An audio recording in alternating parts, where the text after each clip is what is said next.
is TWiP. All right, folks, thank you for tuning in to this Week in Photo live stream on Twitch. This is another TWiP Pro photo critique. This week's topic was sunset. And to discuss the submissions, which we have quite a few, apparently people like sunsets, got quite a few sunsets in there, is my good buddy, Miss Renee Robin, on the hot seat in place of Troy Miller to talk through this stuff. You know, Renee, you're much easier to look at than Troy Miller, so thank you. But you both have the beanies on. That's true. Well, it's actually winter up here, though. I'm not hiding thinning hair. Yeah. Excellent. I shouldn't be burning him when he can't retaliate. It's true. Yeah, he'll get you in the member mixer. True. Yeah, that's true. Well, and his name is still on this graphic down there below, so X that out. It's supposed to be Renee Robin down there. But cool, Renee. So yeah, this, as you know, you've seen our critiques before. This is the TWiP Pro Photo Critique, where the membership submits images and Troy and I, or me, typically go through them and give our biased feedback on them. So biased and hopefully constructive criticism on the images that were submit. I'm excited to have you on because I know you are no holds barred, you're a good artist, a great artist, and you're very critical and not afraid to talk about images. So folks that submitted images, sit down, get a glass of wine or something, because Renee is not going to hold back on this stuff. So, oops, I did not mean to do that. So let's dive right in. You ready to go? You ready to do this one? Yeah, peach keen. All right, here we go. Stand by. I'm going to go ahead and share the community. Here we are inside of TWiP Pro. All right. So like I said, this week's critique topic was sunsets. And first up is Mr. Mark Harris. All right, let's take a look. Mark Harris shot. I don't see a sunset in here. So my comments are, this could be a sunset, I guess. It's just down below the horizon. But what do you think, Renee? What are your thoughts? And remember, all of these preface it under the context of the topic, which is sunset. Right. I mean, so this could be a lower in the day, like a later in the day shot, because there's so much cloud and rain and stuff. It's kind of hard to say which it is. Mm-hmm. Yeah. I mean, there's none of the typical bright colors that you get or anything like that, but it does. I mean, it is a really nice shot, though. Regardless, I mean, this is shooting fish in a barrel for me, though. This is like my perfect kind of day. You love this day. You look at this, you're like, I could composite a wizard in here somewhere. Oh yeah, 100%. Like the sky texture and everything is really, really, really pretty. I mean, it's kind of hard to say whether it's a sunset or not, though. Yeah. Sorry, my cat's got the zoomies and she's just wrecking the place. Caffeinated cat. Yeah. If you hear this crash, it's just 7 pounds of fluff. Yeah. So I mean, I like this shot in that it is the sky. I mean, ultimately, a sunset is typically a photograph of the personality of the sky. And in this case, the sky has a lot of personality. And the landscape itself, like the environment, kind of comes third, right? So you kind of like get drawn into the blues, and then you go up into the textures and the personality of the clouds, and then down into the like Earth. And you're like, oh, where on the planet is this? So I like it. Does it fall under sunset? It's kind of hard to say, but it is really nice. I like the composition. Yeah, this is a good representation of 2020 right here. Not nearly enough lava. Yeah, it needs more lava, maybe some lightning strikes. Yeah. A couple tornadoes, firestorm. Yeah. Very cool. All right, Mark Harris, thank you for that shot, man. Appreciate you. Next up is Mark Charette. He calls this one Sunset Over Vine. Shot as a 2-row panorama, but originally a full cyclical or cylindrical image, now cropped for sunset only. Let's take a look. Oh, wow. Look at that. Yeah, so this is a 360 image, I guess. Mm-hmm. Yeah. Originally, yeah. Yeah, I like these.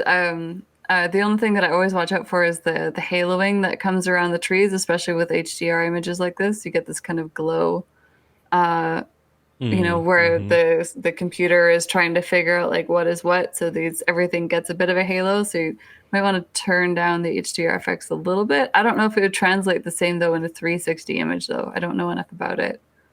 Yeah, Um, yeah, that's interesting. I mean, that's a good point on HDR, right? Because remember in the heyday of HDR, there was like, everything was these crunchy, sort of oversaturated, clarity slider, full right kind of mhm. images. And then now we're backing off a little bit. This one is tastefully done. Like I could see this being real, right? I could see this being this happened to have happened in reality versus this is an artist's rendition of reality. But sunset, is it sunset?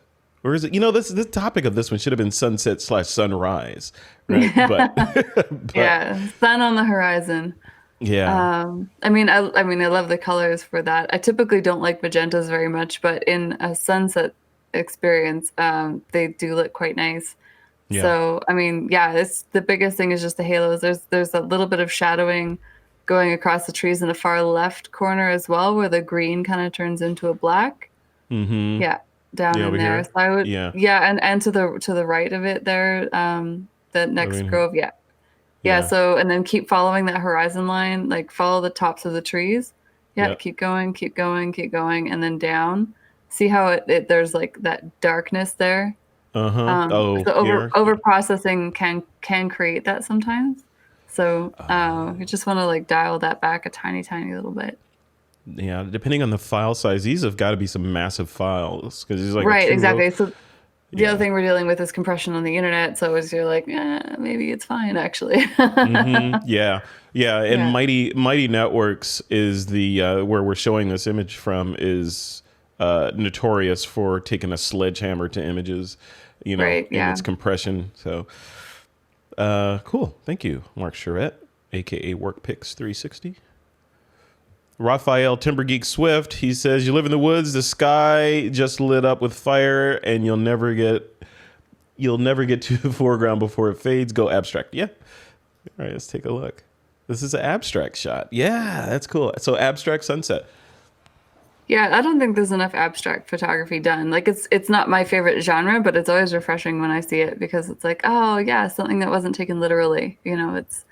It's an interpretation of what's going on, whether you're using like intentional camera movement or multiple exposures, etc. This is nice. I like this.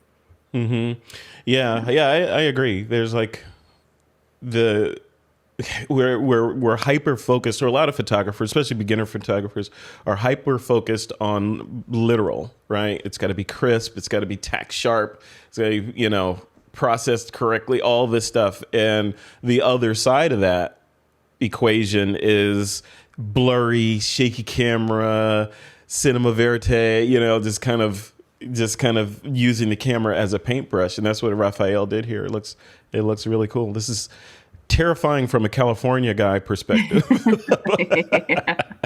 Yeah, This is yeah, true. PTSD. Getting a little twitchy. Yeah. Yeah, but I mean, like this kind of is like a memory of a sunset, right? Instead of it just being, you know, like the literal thing. So yeah, I always think these are refreshing. I never know what to do with them, but I enjoy seeing them.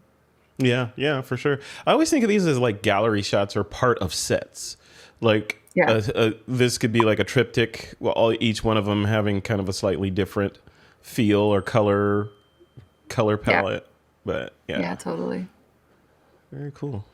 All right, Raphael, thank you. Yeah, I'm into it. Next shot up is from Armando, Tamil Nadu, India. This is a long exposure in sunrise, so this is killer. Look at that. Look at that. That's crazy. I like this Yeah, shot a lot. I like it. I typically don't like borders, as folks know, but in this context, it feels like it works. It feels like it's trapping it. Like Troy Miller says, it's intended, borders trap the image. I think that kind of works here. And I like the elongated panoramic kind of feel to this. But then the stark, simplistic, composition where you got your fiery sky, your middle row with rocks and ocean, and then the foreground of sand with a vignette all around it to pull you in to kind of the contrasty rocks. I don't know. What do you think? Yeah, I mean, all those things for sure. The one thing that we see again in this image, though, are those halos around the rocks. We see these white lines.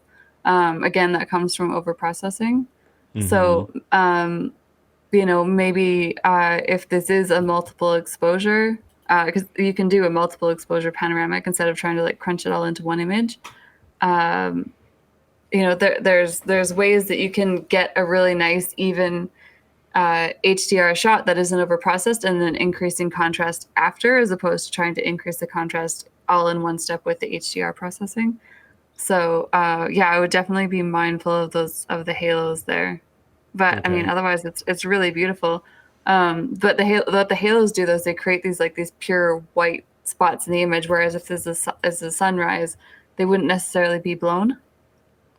Interesting. When you say a multiple exposure panorama, are you saying so create this image at one exposure in a panorama and then do it again for a second panorama at a different exposure, like HDR, and then composite those two panoramas together? Okay. Yeah, do luminosity blending for sure.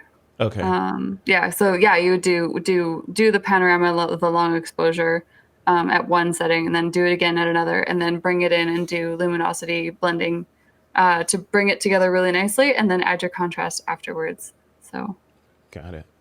yeah, Really cool. sometimes I can help get rid of some of that haloing that happens. So it's very, very common with these kinds of images. I mean, sunrises and sunsets are so hard to get. Yeah. But this one, I agree with everything you said. Color palette wise, this one hits the right notes color's for gorgeous. me. Yeah, 100%. Yeah, that like beautiful blue along the top, and then that gradient into that bright yellow, and then like fading off into those muted reds. It's gorgeous. And it's interesting looking at a shot like this through the eyes of different members in the community. Like a Troy Miller would say, "Oh yeah, this needs a bride in it, standing on one of those rocks," and then a Craig Colvin would say, "Yeah, it needs a nude woman laying across the rocks in there." Or something. Needs more dragons. Yeah, and then Renee Robin would say, "Yeah, it's great, but a dragon needs to be in the sky." Yeah. So cool, very cool. All right, Armando. All right, next shot is from Nora Zanotnis. Sunsets on the coast, shot in Telegraph Cove, British Columbia, on a sailing trip. All right. Look at that. That looks mysterious. Yeah, that looks super cool. It's like you hear like a witch voice. You hear a witch voice doing the narration saying, "Something wicked this way comes." Absolutely. The one thing I noticed right away is I'm not sure if the horizon's straight. It could be a distortion from the lens, but it does look like it's a little bit tipped to the left. Yeah. Yeah, the horizon. But yep. Other than that, like I love that shade of blue with that shade of orange. Like that's like a perfect mix of color. With the texture of the trees and everything, with a little bits of cloud peeking through.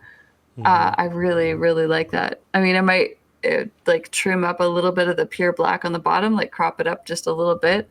But this is like a really nice example of that moment just as the sun peeks over the clouds in the morning or at night, and it's just like this little magic moment that just happens in seconds. Yeah, and then it's gone. Yeah. Mm-hmm. What you're the perfect person to ask this question. So the whole teal and orange phenomena, right? That we see that so much in LUTs, in video, in Hollywood, why do we like those colors so much as humans? Is it just because it's hot and cold, or is there something else to it? There's probably something else to it. Honestly, the person to ask that would be Kate Woodman. She's actually the woman who knows the science behind the color and why our brains decide things the way that they do. I just know that they're complementary colors, and I use them all the time. Because you can use the teal and orange, or like certain shades of blue with orange, or blue and yellow. They're all very pleasing to look at. Yeah. I wonder why though. That is just those kind of things. Yeah, you have to get Kate on for that. She's the woman who knows all those answers. I will do that. The engineer, she's got the stuff. As we used to say in the military, I will effort for that result. All right, so let's take a look. Oh, that was Nora. Thank you, Nora Zanatnis. Next up is Amy Brooks, Abandoned by the Sea. Let's take a look. All right, we got some reflections going on here. We got water, we got skies, we got oranges, and an obscured sunset by a strange-looking obelisk. What do you think? Yeah, this is cool. This is nice and clean. I like this a lot. The HDR, I mean, it is an HDR image, but we don't have those big halos going around the edges of the pillar. So this is like a really nice example of very gentle HDR that hasn't been pushed to be a little bit too crunchy. We have a little tiny blown out spot, at least on my screen, anyways. If you are about 5/8 down the left side, there's a little tiny blown out highlight there, I think. Right but here? again, this is and anybody who's watching this, please take any contrast criticism with a grain of salt, because we're looking at web images on the internet on, in different calibration screens. So Yeah. take some of this in two different countries too. Exactly. Yeah, exactly. But yeah, so if there is that little bit of blown out stuff there, I probably would try to bring that back a little bit. We have this really nice peak of red just at the bottom corner. So if you zoom in on that shot at all, if you can. I don't think I can. Oh, okay. No, I can't zoom it. Yeah, it's okay. So on the same spot where the highlight is, there's this really nice little tiny shade of red coming where the light is just wrapping around the edge of the pillar, and I love that detail. I think that's really, really nice. So yeah, I don't know. I've always been a fan of these kinds of shots. They're clean, they're easy, they're simple. These are the kind of images that maybe don't always do well on Instagram, but look really nice on walls because they're not overbearingly loud. They just exist and they're peaceful and they add ambiance to a space.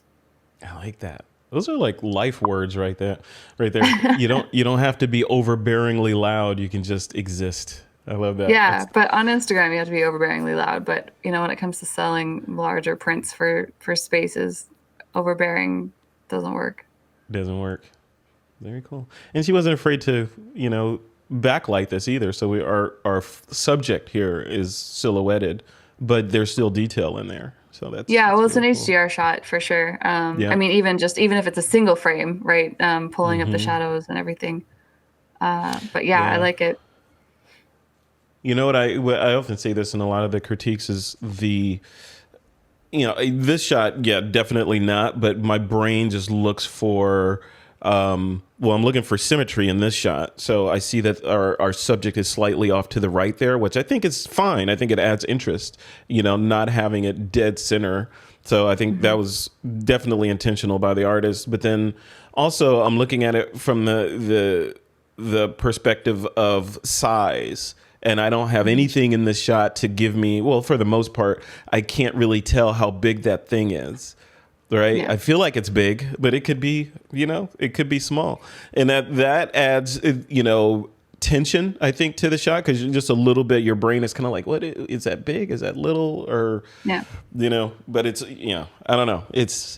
I like it. I like it overall. So. Yeah, I mean, there's nice leading lines with the pond, kind of bringing it into the spire. But the thing that's really cool is that the fact that the spire is just off to the right is almost like it's leaving space for the sun to kind of like wrap around, right? Because the sun technically would be like just left of center, and the spire is just right of center. So it kind of adds this like pressure of you're just waiting for the sun to make its appearance known. Yeah. If this is a sunrise, make its appearance, or a sunset. Yeah, either one. Yeah. Very cool. All right. Thank you, Amy Brooks. Lots of comments. Next shot is James Glennie. James says, "I've said it before, I'll say it again. Sunsets are my favorite subjects." Yes, ginger bearding. There's ginger bearding in the chat. All right. I want your thoughts on this. First, we'll talk about the shot on its merits, but I also want you to give me your thoughts on the border and key lining treatment on this shot. And I like to ask different photographers different because it's a completely subjective thing, right? Some photographers like to add them, like Troy Miller loves key lines and borders around his images. Some don't, like me. I feel like I want all the pixels, and then if I want to border it, I'll put a frame or a mat on it. I don't know. Where do you fall on that? Uh-oh. Renee froze. Renee Robin. Renee froze on me just as I was asking my border question. So maybe she'll rejoin and we'll continue. So, she's texting me, says she's having internet issues on her side. So we'll see if she gets it back up over there. But until then, I will continue through the critique. We're about 2/3 of the way through. So we'll. Oh, she can hear me. Oh, she can hear me, but she can't see me over there. Renee, disconnect. I'm going to kick you out and then come back in and see if that fixes it. All right. And I'll continue in the interest of being live on stage in front of people. So this shot here, love the color palette. Like Renee and I were just talking about, the blues and the oranges for some reason are pleasant, right? And they I don't know if it's hot and cold or here's Renee coming in. Okay, I'm trying to let her in. There we go. Let's see. All right, stand by, folks. We're doing live TV here. I'm going to try to get Renee Robin back on the scene here. Renee, can you hear me? Hi. Yeah, I can hear you. Can you hear me? I can. You're back. Right. You're back. Yeah. You're back in the saddle. All right, cool. This happens sometimes. It's all right. I expected this, as we do these sort of international live streams. So all good. Yeah. So I'm going to bring this shot back up here. Here it is. So what I was saying was, kind of what you were saying before, the pleasantness and the interaction of the blues and the oranges are working in this shot as well. And again, my brain doesn't know why. And now I really want to find out why. So I have Kadar. What do you think of this shot?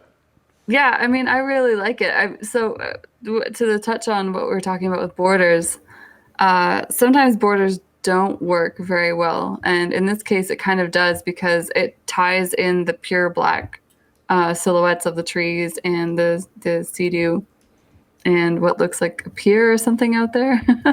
Yeah. So it kind of pulls it all in, and so in this case I do think it kind of works. I don't know about the white.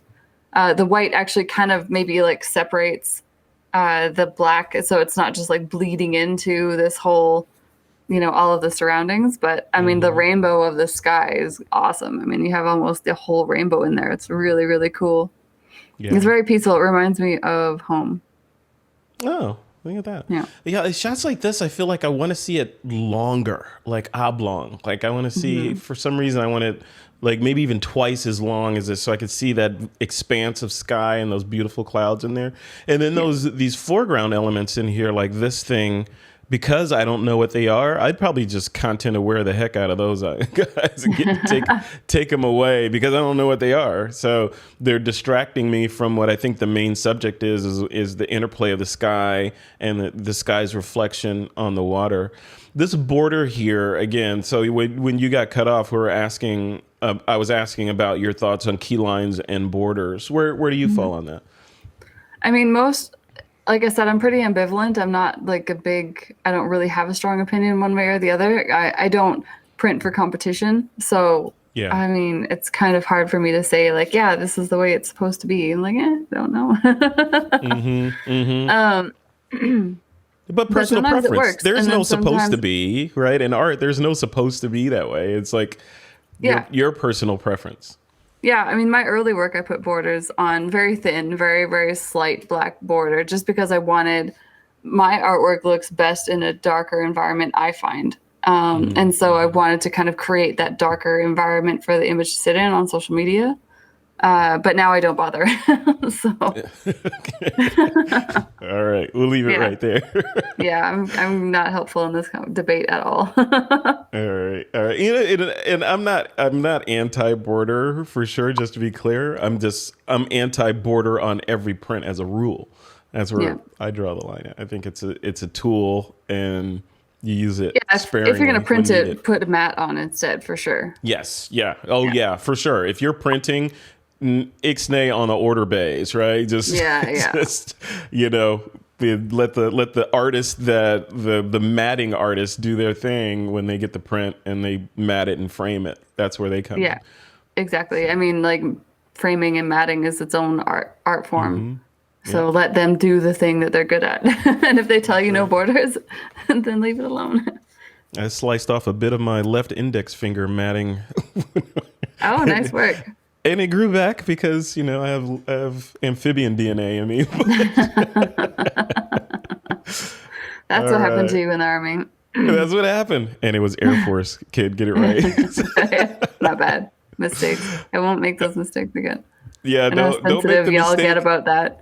Yeah, with MCB, don't make the mistake with McBee. And Yeah, call yeah. him. Don't call him Air Force. Yeah. Yeah. Freddie Sedano's up next. Freddie says, jumping in the Mono Lake bandwagon, we drove through an insanely smoky national forest. It was surreal. Here we can see the smoke diffuse in different ways across the image. Let's take a look. Wow, talk about panoramas. Jeez. Yeah, right. Now, when I say wide, I wasn't talking about this wide, but this is definitely leaning into the wide. wide. Yep. Yeah. What do you Yeah. think? The one thing, I mean, I like the composition. There's two things that stand out to me. I'm just making sure this isn't a mark on my monitor, and it is not. So the one thing that I noticed is, yeah, that little white spot. Exactly. Yep. And then the other thing that I noticed is the difference in saturation between the blue on the skies and the green and yellows on the environment itself. So typically things that are closer to us have more saturation and more contrast than things that are further away. And so I would probably try to counteract that by introducing a little bit more saturation into the foreground, just to balance out how saturated the aquas are in the sky. Yeah, I agree. Yeah, And but these it's really kind of nice shots, though. these shots are difficult, right? I mean, whenever I create these panoramas, it's like, okay, in order for them to be fully appreciated, they need to be viewed big, right? So Yeah, if you're gonna 100%. print this, which means you limit your audience to just a couple of people, right? If you're gonna print it big, but more than likely people are gonna be viewing it online, like we're looking at it right now. If somebody's watching this Exactly. YouTube video, you're trying to look at this giant panorama in that little tiny YouTube window, and it doesn't do it justice. So it's Yeah. they look great and they're fun to do, but then the end result is you have something that needs to be big in order to be appreciated, and you have no place to put it. So Yeah. I mean, one of the parts of the image that I really like is the far right corner. So there's just the mountains there with that little strip of haze. I mean, even just like that cropped in on its own is like a really great frame. Yeah. yeah, for sure. Yeah, it's Yeah, like a Japanese it's a really, painting. really pretty. Yeah, exactly. Yeah, it's very, very pretty. So it's Yeah. a super cool location. And the haze and smoke in the air, as bad as it is for the environment, I love photographing it. It's good. Silver lining, silver lining. I still feel so bad though. Yeah, I know. Who needs to breathe? Breathing is overrated. All right. Thank you, Freddie Sedano. Next shot up is from Eric Pronsky. Eric says, pastel sunset color smokies taken a few weeks ago. Lots of interplay of colors and actions in the clouds. I actually had to use a gradient mask to brighten the dark clouds on top of the image. Oh, interesting. All right, let's take that up. Look at that. Yeah. Without Yeah, that, that's without nice. those trees at the bottom, this would look like an aircraft window shot, right? Oh, totally. Yeah. Yeah, this is really, really nice. I would probably overall push the saturation a little bit. The foreground, so the foreground bottom right corner, there's two vertical slots of almost black. I don't know if you can see them. So movie mouse, yeah. No, other direction. Over here. Yeah, and then down. Yeah, Oh, straight there and here. then down. So there's those two rectangles there. They're a little bit. Yeah. They stand out just because they're so much darker than everything else in the shot. But I mean, it's really nice. I mean, you could, if you wanted to, like push the processing on this, because this is really, really nice. But if you wanted to push the processing on it a little bit, you could use a gradient filter and add a little bit more yellows and reds and golds up into this yellow, gold, red area up in the top. add a little bit of purples to the right of it. I wish I could control your mouse. And then add like a little bit more aqua blue into the rest of the image, like the middle of the image down through the clouds and through the trees. Because like the color harmony in here, the pastels are so beautiful, and you could just like push that just a tiny little bit. That would be just awesome.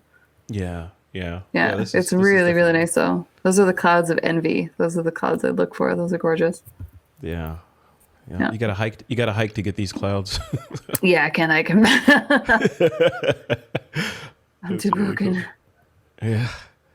All Yeah. right, But Eric yeah, no, it's Kronsky. beautiful. I love the detail, the little swirl of the cloud in the center of the scene because it kind of like your eyes go through. Our eyes naturally go to the brightest, sharpest, yellowest point in the image, and so that's right in the middle. And then we swoop down, and we like clouds and get pulled back into the clouds again. It's really nice. All right. Can you hear me? Okay. Yeah, can I not hear, can you not hear me? Yeah, I can hear you, but my mouse died for some reason. Oh, fun. Awesome. This is gonna be one of those shows. All right, folks, stand by. I'm grabbing a different mouse now to see if we can't get my cursor back. Oh, there we go. Okay, I got it back. All right. Yeah. What's up with your gremlins? You brought your poltergeist to the show. Yeah, I don't know what to tell you, man. My webcam didn't even work, so I had to use like my laptop one, which is garbage. It's crazy. It's Monday. Yeah, it's a All Monday. Yeah, right. Mondays are the worst day. So let me switch the camera back to me for a second. So while I'm like, my mouse isn't working. So I literally pulled this thing out and my backup mouse, and then it came back. So here we are. We're back in action. All right. Next shot is from Craig Stampfli, a smoggy sunset in Taijin, China. All right. Yeah, That- that's cool. Yeah, that That's is cool. awesome. I don't know what I would change. It's really nice. You mean you wouldn't do a luminar sky cloud replacement in this shot? No, my God, no. No. Even the saturation is really, really nice. Like the slightly desaturated, like tealish blue up in the top with that like really nice gold in the center, and then of course the leading lines with the reflection on the paint. Yeah. It's just Yeah. really nice. I mean, some people would say the stop sign, like the stoplights, maybe could be a little distracting on the left corner, but I mean, it could be distracting, but also it makes sense for the environment. So, like, why would you get rid of it? But Yeah, I they don't know, bother me. They don't bother me. Yeah. What about this highlight right here? Does that bother you at all? So I thought about it, but then I was like, well, it's a reflective surface building. I mean, it kind of makes sense that it would be there. I don't know what the rules would be in a print competition, what you do with it.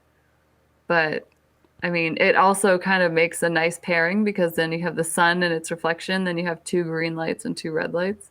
Yeah, that's right. That's right. I didn't even think So about that. it does kind of pair off nicely. Yeah. Very cool. Yeah. Very Nice cool. work there, Craig. Yep. Sucks you right on in there, doesn't it? Very cool. Yeah. All right, Craig, thank you. All right. And Jim Peters. Jim does not have a caption on this one. Here we go. Sunset Mont Saint Michel. I've been there. Oh, you've been here? Nice. Yeah, I've been to something else in Michel twice now. Hmm. Yeah, it's awesome. It's a very, very cool place in France. It's this like castle out in the middle of the ocean that was built by a priest, I think, who thought that the Archangel Michael came down to him and was like, "You have to build a thing to God on this island," and then he did it. Wow. And there we go. Yeah. Did he capture it? Is he doing it justice from someone having been there? Well, Mont Saint Michel is a massive island. It's incredible architecture with town. It's you don't see any of it. I mean, if there wasn't a caption here saying that this is Mont Saint Michel, I would never know. Okay. But the subject here though is the people. The subject isn't necessarily the building. Yeah, no, for sure. Yeah. How well does it fit into the sunset? I mean, we can see the sun peeking from behind the building here, and of course the overall color in the image screams sunset. What do you think? Yeah, I mean, I really like it. The only thing about the image that's kind of annoying is there's a guy center to the right a little bit, and where the horizon line just cuts off his head. Oh, right. Let's see. center to the right. This one right here? Yeah, that guy. I would probably like Yeah. content aware get rid of him. But other than that, like all the people are really nice. I like the way that they're standing. I like the silhouettes. I like the interaction and the balance of the people. But yeah, I would probably nuke headless dude. Yeah, yeah. I also want fewer. I mean, yeah, the image is great like it is, but if I could be there and change things, yeah, nuke this guy. And I don't like. I feel like the main subject are the silhouettes. You know, the building, Totally. yeah, is kind of anchoring it, but the main subject I feel like are the silhouettes, and I want to see either more people up here or fewer people doing interesting things like lovers hugging or kissing over here, or you know, kids playing, somebody doing a cartwheel, something, you know, like Yeah. that. And then these people that are kind of on the right here that are kind of in shadow, I don't want them there. I feel like I don't, because it's hard to see them and they're getting lost and my brain is going over there trying to figure out what's happening in this lower right hand corner versus the real deal, which is over on the left. And then Yeah. this And I bird mean, here, you know, what do you think of this bird? So I'm fighting with it. I thought it was a smudge on my monitor, so I had to check, but it's not. So I'm like, okay, that's a bird. Would I keep him in there or would I get him out of there? Is he adding or taking away? I don't know. What do you think? I think it gives depth to the image itself. I mean, like it gives something. It gives that, you know, in my mind, I'm like writing this story that there's all these people on Earth, but this freedom is up in the sky, you know, with this like singular bird who has all this space to himself. Yeah, exactly. The lonely bird who wants to Yeah. be alone. Yeah, exactly. Yeah, so I mean, having been to Mont Saint Michel, like it would be so hard to get any control over people there because it's so full of humans all the time. Yeah, yeah. um, You know, they but added a feature into Photoshop that was you could all you've been able to do it since Photoshop 3, but I think they made it much easier in the latest version of Photoshop to remove deltas from images. So, for example, oh, if you tourists. yeah, you set your camera on a tripod, you do this shot, and you just do, you know, 20, 30 shots of this location with people moving around. It would then remove anything that didn't move. Or I'm sorry, remove anything that moved, leaving just the Right. stuff that didn't move. Then you could then composite in who you wanted in the shot later. Yeah, yeah, which is super handy. That would make my life a lot easier. Yeah, it's there. It's Yeah. there for you. Yeah, but no, this is a nice shot. I mean, I like the streaks also in the sand, like with the people's shadows and everything, with the blue and the Oh gold yeah, again. yeah, Yeah, that's a nice touch. yeah. That's really cool. Yeah, Ginger Bearding says, yeah, to do that kind of technique where you do multiple shots and then remove people, it's tricky at sunset. Yeah, because sun's moving. 100%. Yeah, yeah, for sure, for sure. All right. Next shot is from Stephen Scharf, Mono Lake. Yeah. Mono I mean, Lake's all the rage. This one's obviously garbage, so I don't know why he submitted it. I know. He should be ashamed of himself, right? I mean, Worst, the how worst. dare he? I mean, like you put your name on that, man. You put a frame on it. I'm kidding. Of course we're kidding. Of course we're kidding. No, this is This awesome. this is crazy. Yeah, what did I write in here? My comment on this shot was, what did I say? Oh, previous comments. I said something about it being alien. Yeah, I said it's strong, familiar yet completely alien. And it is, right? It's familiar. I feel like it's familiar, but never have I seen anything like this. I haven't been to Mono Lake, so, you know, there's that. But Yeah. I don't know. What do you think? I like it. I like the color palette. I like the greens of the water, the purples of the sky, and then the browns that are inexplicably lit in the, you know, as the foreground element. I don't know. What are your thoughts? Yeah, the thing that I really like about this is that there's the pillars that go up into the clouds, and then there's the rainfall clouds, you know, the denser clouds that are falling out of the sky that have this highlight of color too. So we have these bright gold spires that are peeking up, and then these magenta gold droplets that are coming down and kind of meeting in the center. And I think that's kind of fun, like heaven and earth, kind of like that Da Vinci painting, you know, with God and man. Yeah, the finger. Yeah. Uh-huh. Yeah, so this like kind of has a little bit of that for me, which is really, really nice. Mm-hmm. It's really cool. There's a little spot on the far left-hand corner. There's three spots, three little like dots. No, keep going. Yeah, there. Right there, Yeah. yeah. I probably would nuke those, but that's Mm-hmm. being real nitpicky. I mean, it's a really nice shot. Yeah, yeah, yeah. I mean, if you're gonna get nitpicky, then yeah, I'm a not a fan of things being really close to the edges of the frames like Hmm. this. So just a little bit. I always when I do critiques, I always say, yeah, think of the edges of the frames like they're magnetized. If you get too close to them, Yeah, your it pulls. subject kind of just gets pulled over there. So Yeah. you need to maintain a little bit distance from the event horizon of the borders of the frames. Yeah. But But I mean, the aspect ratio is really nice. yeah, it is, right? Nice. Yeah, it's not quite panoramic, but it is just Mhm. enough panoramic to get the frame in there. Yeah, I like Yeah. this shot. I like this shot a lot. Yeah. It's super cool. Very cool. Stephen Sharf. How dare you submit that kind of shot? Monster. You're a monster. All right, Lamb's up. Lamb says my entry for photo critique sunset. The vendor of soap bubbles blower kit was blowing out numerous soap bubbles, big and small, nonstop to attract children's attention. All right, let's take a look. Yeah, that's bubbly. And That's there's a super sunset in bubbly. there. I think there's a sunset back Yeah. there. See it Yeah, right I see there? it. Yeah. All right, your thoughts? Um, and I love the bubbles. I mean, photographing bubbles, well, especially with children, is like trying to win the lottery. Yeah, There's tell me two about things it. you can't control. You can't be Exactly. like, oh, can you do that one more time? No hope. Exactly like before. Yeah, yeah, exactly. It's never gonna happen. So yeah, it's super cute. I mean, the blacks are at least on my screen, and again, take this with a grain of salt, but the blacks are really crushed.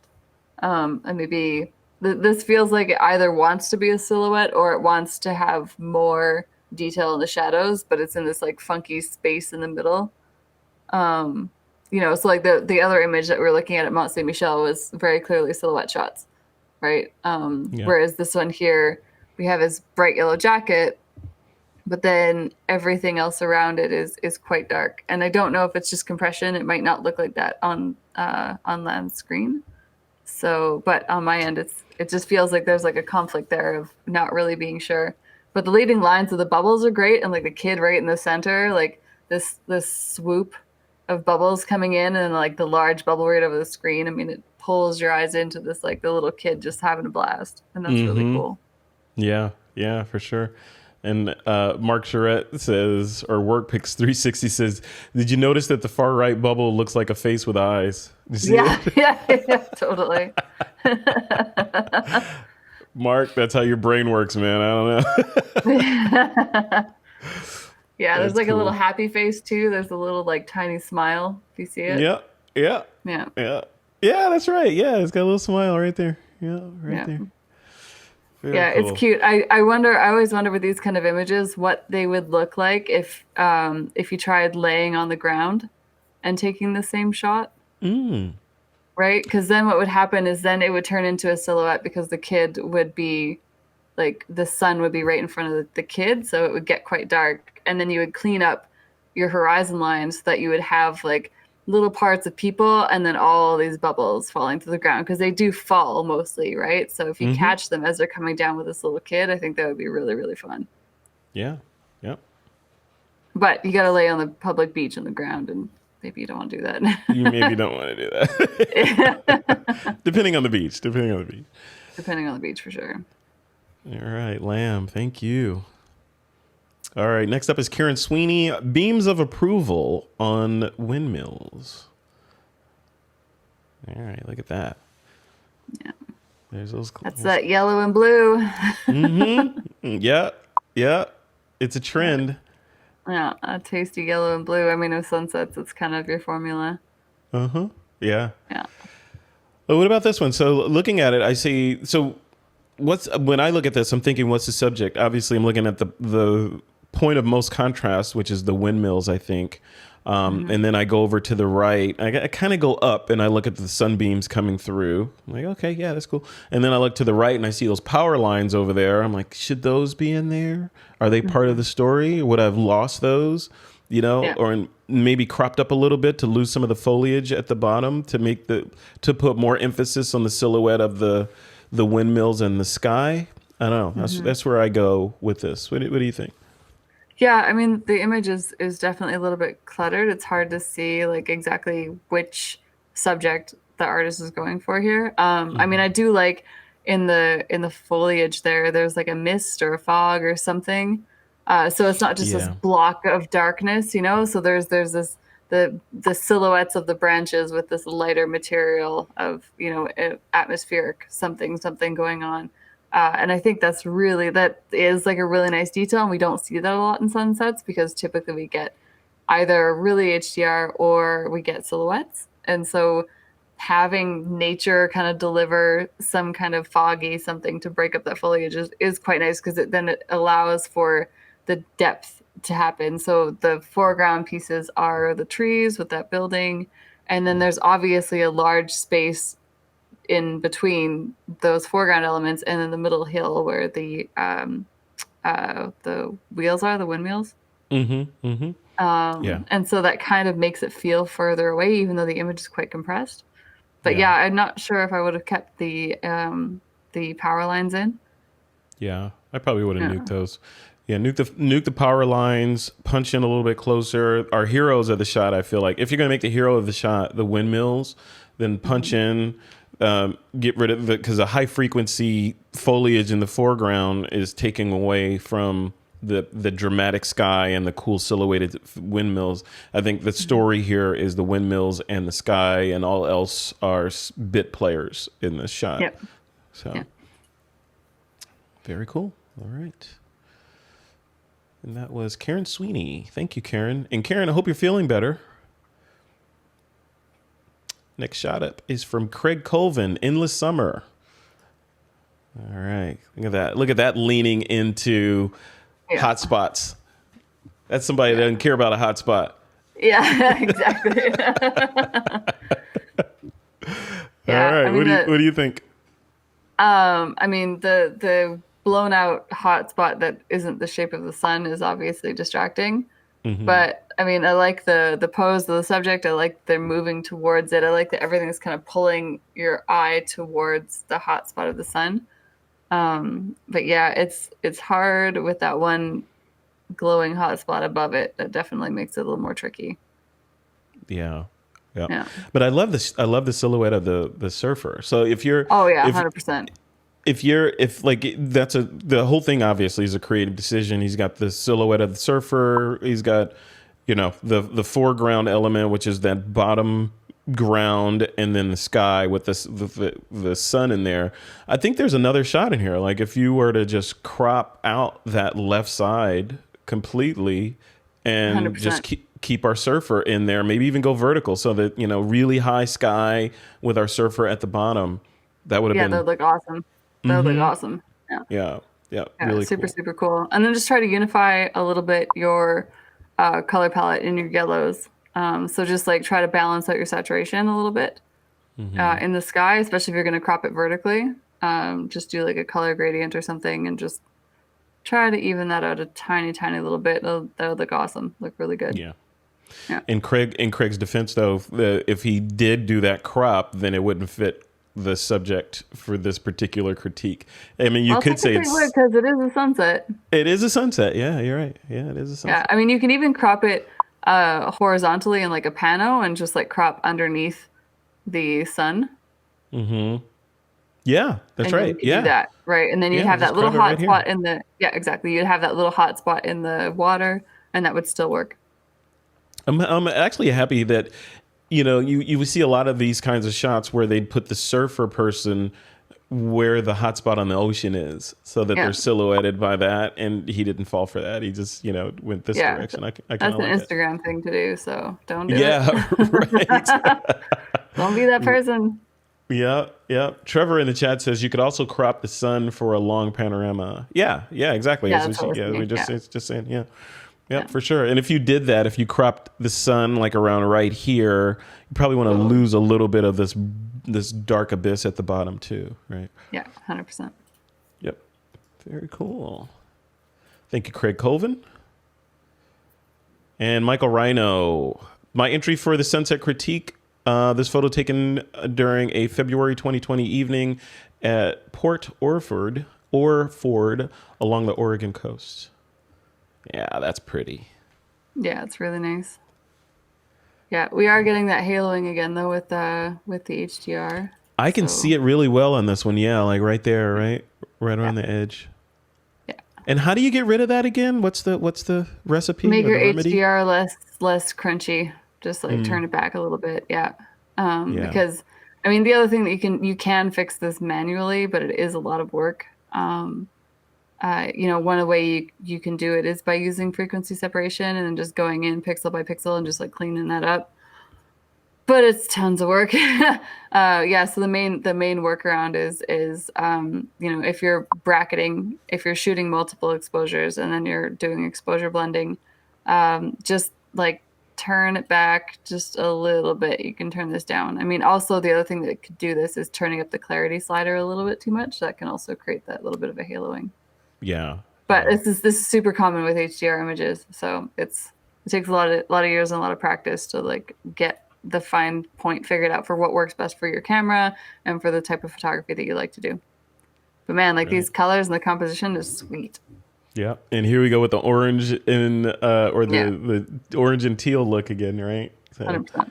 Yeah. That looks great. It's a mystery. I got to figure that out. I got to figure out what is the mystery of that.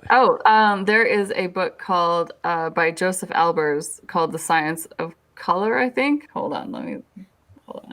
Joseph. I'm writing that down. The Science of Color. So his is The Interaction of Color by Joseph Albers. That's what it is. Oh, the interaction. Okay. Yeah, the interaction of color, and so it explains a lot of the science and everything. It's really good. It's friggin' dry though. Oh my god! Like I've never finished it because I read a paragraph and a half and I'm like falling asleep. But it's really it's a time interesting. machine. It's so interesting though. Like it's just the way it's written it's clinical. So I like that though. I like that sometimes. Enlightening, but it's an amazing book. I mean, they just had their 50th anniversary edition of the book, so it's old. But it's phenomenal. So yeah, if you're interested in color theory, that is an excellent book. It sounds like Stephen Sharp food. Oh yeah, no, Stephen would love that. He would eat it, like read it in an afternoon, and then write a dissertation on it, and then recite it to us on Fridays. Yep, you know it. Which is great. I appreciate that because I can't finish it, but it's so good. I call those kind of books time machine books. They're good, but you start reading them at night and suddenly it's the morning and you're waking up. Right? Yeah, exactly. It's like, where did I leave off at? Yeah, exactly. All right, Michael Rhino, thank you. Yeah. All right, that was it. That's it. All right, Renee Robin, it is time for you to pick, or for us to pick, a favorite shot. Do you have a favorite out of the bunch? I think I'm going to have to go with Craig's. Craig's? With the surfer? No, Craig Stampfli. Oh, yes, that one. Okay, let me bring that one up. Yeah. Let's see. Where is it? Here it is. Right here. So Craig Stampfli. Yeah, this week's really favorite. Nice. Yeah, Very the verticals cool, the verticals are perfectly vertical. The composition is really nice. The color grading is gentle. It's not like slapping you in the face with saturation. The contrast is just right on point. I think it's really, really nice. Yeah. Very good. Yeah. Let's just drink this. Let's just drink this image in for a minute. I mean, sometimes how I qualify whether I like an image, like what makes a good image or not, is if it works in black and white or color. And I think this is like one of those images that color or black and white, because the composition is so good, it would work both ways. No, for sure. For sure. All right. Craig Stampfli, congratulations. You are this week's favorite. And I got a chance to use my applause sound effect. Finally. All right. Finally, a reason to use it. All right, Renee Robin, thank you. Thank you for your time today. Thanks for coming on. And thank you for bringing your poltergeist to the critique. I appreciate it. I don't know what to tell you, man. This just happens sometimes. I know. They Kind of a follow pain in the you. ass. You got a Right. grudge ghost. The grudge ghost following Renee around all the time. It's a Very thing. cool. I know. I know. All right, folks. Well, next week's critique topic is power. Power. However you choose to interpret it, it's power. So power lines, strength, bodybuilders, whatever, whatever, however you want to interpret the word power. Let's see what you got. Bring your A Not game. sticking your fist elbow deep into a bag of chips. Yeah. Willpower. Willpower. That's willpower. You see? That's another. I didn't even think about that. That's another. I'm guessing we're going to see some literal interpretations of power with power lines and lightning strikes and that kind of thing. So we'll see. Which is also cool. Cool. Yep. Mm-hmm. Yep. So we'll see what you guys can do. Renee, you've got some stuff coming up, right? I know you guys are working on some crazy stuff with your Alchemist Library thing. You wanna plug that a little bit before we end this? Sure, yeah, we are hopefully on our last week of production to get the next season of Alchemist Library out. So if anybody who got the spooky season last season, today is the last day. It's the Cyber Monday deal to get the spooky season. So after today, it's like gone. And then we are hopefully launching the winter season in the next like 8-ish days, if the gods are good to us and the computer gremlins don't roll us around too bad. Yeah. But yeah, so it's the winter season. We have 10 instructors. Some of them are returning, some of them are new because I wanted to kind of like mix it up a little bit. And it should be interesting. So I'm excited about it. I've been getting some of the instructor videos back already, and I'm just like, yes. So we're working on the website. If you are interested in knowing when it goes live, we have a newsletter thing that you can sign up for at alchemistlibrary.com. Alchemists is plural, by the way. And then, this thing goes live next week. So awesome. Hopefully. Congratulations. I hope so. As you know, with these things, they're so riddled with like, oh, I didn't know that was going to go wrong. And oh my God, is this... No, so I never heard of anything like that. Yeah, right. We can't even get a live stream going properly. Oh man, it's still a work in progress. All this stuff, it's good, but it's fun, right? I mean, part of the fun is figuring it out. It's like a Rubik's cube. It's like, you're figuring something out. You make mistakes, you solve them next time, and it goes smoother and smoother and smoother as you go forward. Exactly. And I mean, the biggest thing that I'm really interested in is that it's working with people who I like working with. Right. Yeah. And it's working on stuff that I'm like, you can learn a bunch of stuff on YouTube, but a bunch of these people have never put out tutorials before.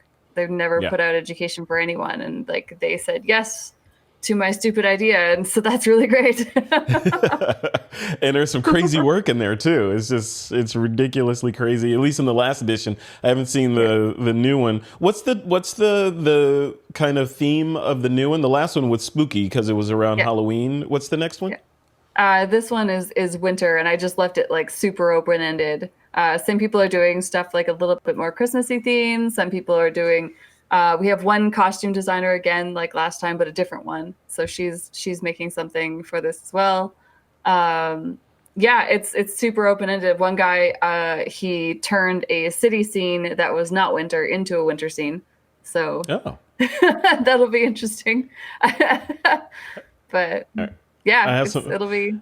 I have ideas for marketing on that. I don't know if you've heard this phrase before, but winter is coming. I don't know why I think like that. I'm pretty sure that's copywritten, but I wanted to use it. Hey, you can't copyright. You cannot copyright "winter is coming." Come on, don't put GOT on there, but winter is coming. Use the same font. Yeah, you totally should. You totally should. Yeah. No, I'm not going to do that. Cool. All right. And that's at alchemistslibrary.com, right? Yeah. Yeah. Mm-hmm. So it's tutorials for nerds, for pixel nerds. Yeah, I like it.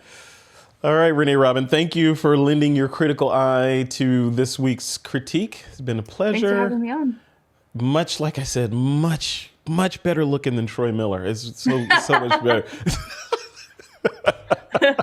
And you have all your hair and everything. I'm wearing the beanie behind my roots, so look how long this is. Like, I need a hairstylist real bad. Some of us wish we had roots to worry about hiding. So I suppose. It's all good. All right, Renee, we'll leave it right there. Thank you, everybody, for joining into this live stream. Remember, next week's topic is power. And go over and check out Renee's stuff at alchemistslibrary.com. And we'll see you in the next critique. Take care, folks.